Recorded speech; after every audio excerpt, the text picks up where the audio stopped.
Sabe o que faz uma ilha remota, toda coberta de gelo, virar o centro de uma disputa de poder global? Pois é, hoje a gente vai entender por que a Groenlândia, de repente, virou um dos lugares mais estratégicos do planeta. E o estopim de tudo foi essa declaração aí. Uma oferta de compra que na hora pareceu meio absurda, né?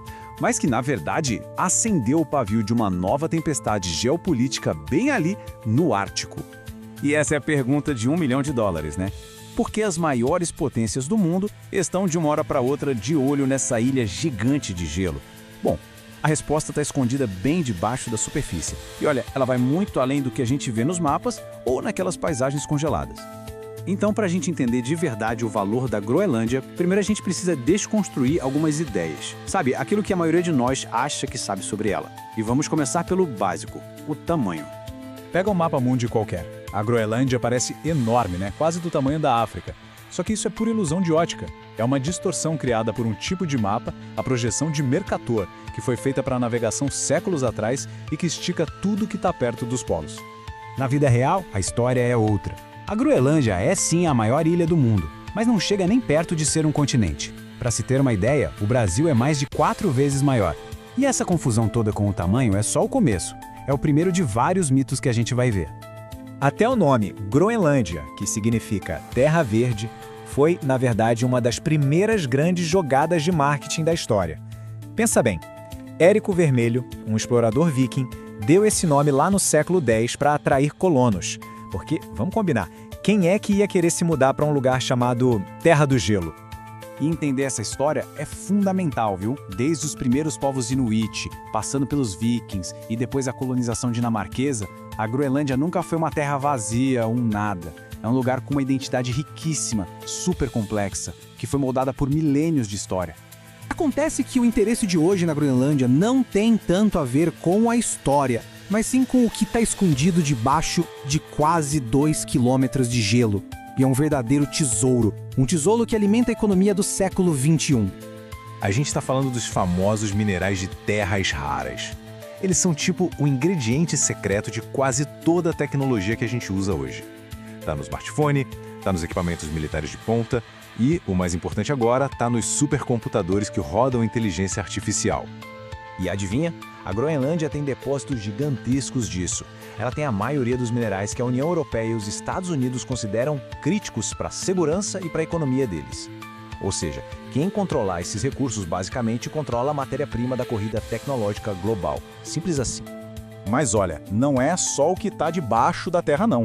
Com o gelo derretendo, novas rotas de navegação estão se abrindo lá no Ártico, o que pode encurtar viagens entre continentes de uma forma absurda.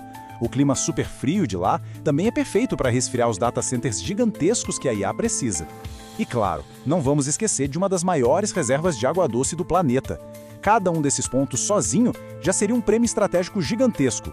Então, quando a gente junta tantos recursos valiosos e uma localização tão estratégica, bom, aí a Groenlândia deixa de ser só uma pecinha lá no canto do mapa e vira o centro de um novo jogo de poder global.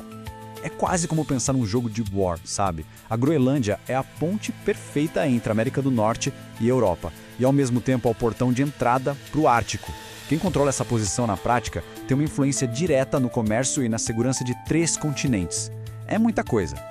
E nesse jogo, os grandes jogadores têm objetivos completamente opostos. Para os Estados Unidos, o lance é segurança, garantir os minerais que eles precisam e, claro, impedir que os rivais se instalem no seu quintal estratégico. Já para a China e para a Rússia é a chance de ouro, é a oportunidade de expandir a influência deles e ganhar acesso a novas rotas e recursos. Lembra daquela oferta de compra do começo? Então, algumas fontes descrevem essa tática como pedir a árvore para conseguir uma maçã. A ideia era essa mesmo, fazer uma proposta chocante para forçar os aliados europeus, principalmente a Dinamarca, a levar a sério a crescente influência da China e da Rússia na região. Foi uma jogada de pressão. E não é que funcionou, a Europa reagiu na hora. A Dinamarca correu para criar grupos de trabalho com os Estados Unidos, enquanto outros aliados da OTAN já anunciaram exercícios militares na região. Do nada, a segurança do Ártico virou prioridade máxima na agenda de todo mundo. Ok, mas enquanto as superpotências ficam movendo suas peças nesse tabuleiro global, fica uma pergunta importantíssima. E as 56 mil pessoas que de fato vivem na Groenlândia? O que elas querem no meio disso tudo? A população é bem pequena, menor que a de muitas cidades brasileiras. mas a identidade cultural deles é gigantesca. Quase 90% são de descendência inuit, um povo com uma cultura e uma história que estão conectadas com essa terra de um jeito muito profundo, há milênios. E o grande sonho de muita gente por lá é a independência total da Dinamarca. Eles já têm bastante autonomia em várias áreas, sabe? Mas esse sonho acaba esbarrando numa realidade econômica bem dura. Olha esse número, mais de 500 milhões de dólares. Esse é o subsídio que a Groenlândia recebe da Dinamarca, todo ano. É esse dinheiro que financia escolas, hospitais, basicamente todo o setor público.